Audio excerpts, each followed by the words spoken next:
மதுரை விமான நிலையத்திலிருந்து மதியம் 12 மணிக்கு புறப்பட வேண்டிய துபாய் விமானம் இரவு 10 மணியளவில் துபாய் புறப்பட உள்ளதாக ஸ்பைஸ் ஜெட் நிர்வாகம் சார்பில் தெரிவிக்கப்பட்டுள்ளது. இது குறித்த கூடுதல் தகவல்களை நமது செய்தியாளர் மதனிடம் கேட்கலாம். மதன், இது குறித்த விவரங்களை பதிவு பண்ணுங்க.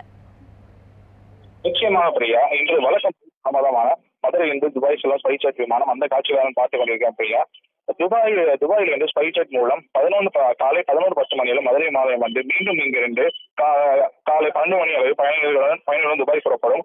இந்த நிலையில் சில தினங்களுக்கு முன்பு 9 மணி நேரம் தாமதத்திற்கு பிறகு பின்னர் துபாய் விமானம் ரத்து என ஸ்பைஸ் ஜெட் நிர்வாகம் அறிவித்தது. அதே போல் இன்றும் மதியம் 11:10 வந்து 12 மணிக்கு புறப்பட வேண்டிய துபாய் விமானம் இன்று 9:30 மணிக்கு அளவில் வந்து பின்னர் 10 மணி அளவில் துபாய் சென்றடையும் என ஸ்பைஸ் ஜெட் நிர்வாகம் தகவல் அளித்துள்ளது.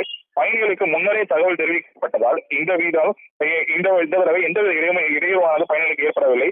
சமீப காலங்களில் விமான சேவை தொழில்நுட்ப கோளாறு மற்றும் முன்பதிவு போன்றவற்றில் குளறுபடி ஏற்படுவதால் பயணிகள் தங்களது பயணங்களை மேற்கொள்ள முடியாமல் மிகுந்த அவதிக்குள்ளாகி வருகின்றனர். தொடர்ந்து இதே போல் விமானம் தாமதமாக வருவதும் ரத்து செய்யப்படுவதும் ஸ்பைஸ் ஜெட் நிர்வாகம் வழக்கமாக்கியுள்ளது.